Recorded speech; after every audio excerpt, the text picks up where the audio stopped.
ponderação que faço a Vossa Excelência em relação ao acordo de procedimento é concernente aos pedidos de quebra de sigilo.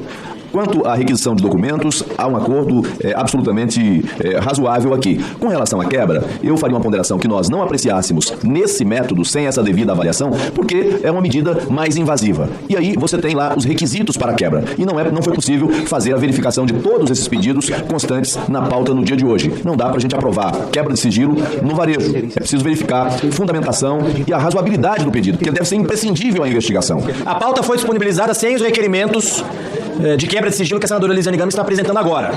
Nós vamos votar esses requerimentos sob qual condição? É uma extra-pauta? Porque se for extra-pauta, precisa primeiro analisar e votar o extra-pauta, para depois entrar no mérito de cada um desses requerimentos. Senão, há necessidade regimental de respeitar as 48 horas de publicidade da pauta que o regimento interno nos impõe. Não é uma faculdade.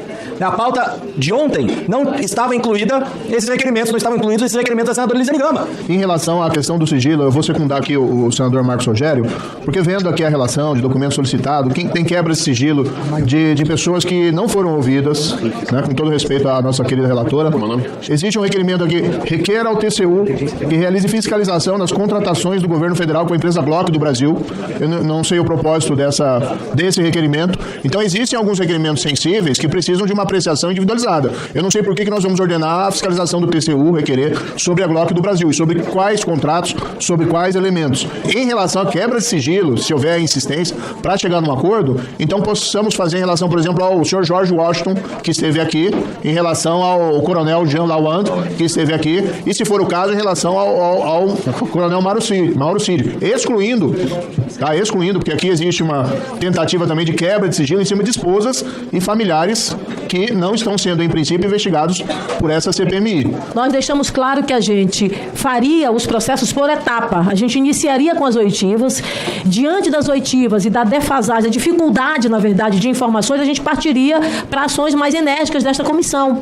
Os pedidos de quebra de sigilos que nós estamos fazendo nesta comissão hoje são de depoentes que já foram ouvidos nesta comissão, que não contribuíram com os trabalhos da comissão. Não dá de a gente continuar os trabalhos da CPI sem ter quebra desses sigilos. Nós estamos pedindo quebra, por exemplo, do George Washington, ele veio aqui e não falou nada. Nós estamos pedindo quebras, por exemplo, do Lawand, que claramente aqui veio e mentiu nesta comissão. Nós estamos pedindo quebra, por exemplo, do ex-diretor da Polícia Rodoviária Federal, que claramente, de forma escrachada, mentiu nesta comissão. Agora, se a gente não puder, na verdade, buscar a quebra do sigilo, não tem razão de ser essa CPI. Qual é o problema de quebrar esse sigilo para a gente poder ter os dados para poder inquirir os próximos? Então, estão querendo encobrir o que aqui? Não estou entendendo qual é a preocupação de membros dessa CPI de não ter os dados para poder investigar. Nós estamos querendo inverter a CPI. Eu nunca vi a gente começar ao contrário. A gente primeiro ouve para depois ver quais são os dados. Qual é o problema? O que nós estamos querendo encobrir aqui? Não estou entendendo qual é o problema. Se precisar votar individualizado, a gente até vota individualizado. Não tem problema nenhum, não precisa nem votar em bloco. Pode até justificar. Votar em bloco economizaria tempo para poder ouvir o senhor Mauro Cid, que está aí aguardando. Mas se precisar votar individualizado, a gente vota. Mas não tem por que não quebrar os sigilos para ter os dados para poder inquirir. Senão tudo que fala aqui, aparentemente, é verdade o que se diz ou não se diz. Porque todo mundo aqui está podendo ficar calado. Então, sinceramente, eu não sei o que vocês estão tentando encobrir. Mas que nós precisamos investigar, precisamos. E a CPI não pode ficar desmoralizada a cada depoimento que acontece aqui. Nós temos que quebrar os sigilos para ter os dados para poder fazer as inquirições. E o que parece realmente é o que a deputada Jandira Fegali disse, que nós estamos começando sempre da forma contrária. Dias atrás eu dei uma entrevista dizendo que é a própria imprensa que está nos municiando de informações, porque nós não conseguimos ter as informações que nós precisamos.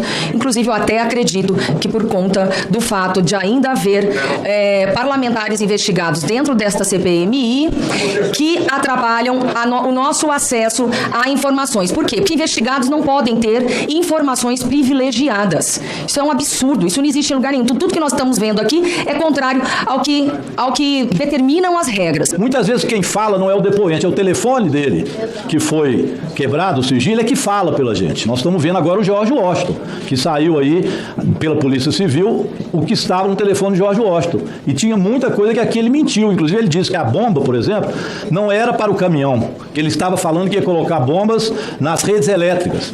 Quem lê o relatório dele, que é público agora, que foi enviado para a CPMI, quem lê o relatório vê que ele mentiu claramente. Ele falava claro que estava lá para ele colocar a bomba no caminhão, para estourar a bomba no caminhão. Então veja bem, É óbvio que se isso estivesse conosco, já essa quebra, nós teríamos tido outro tipo de... E por isso eu acho que nós precisamos de olhar as quebras de sigilo, não apenas dos que já falaram, mas daqueles que são investigados, que nós concordamos que tem que ser vista a investigação. É impossível você fazer uma boa inquirição se você não tem os dados para inquirir, se você não tem conhecimento completo daquele cidadão. Meu pai dizia assim, nunca pergunte que você não souber a resposta. É isso, nós precisamos saber a resposta antes de inquirir.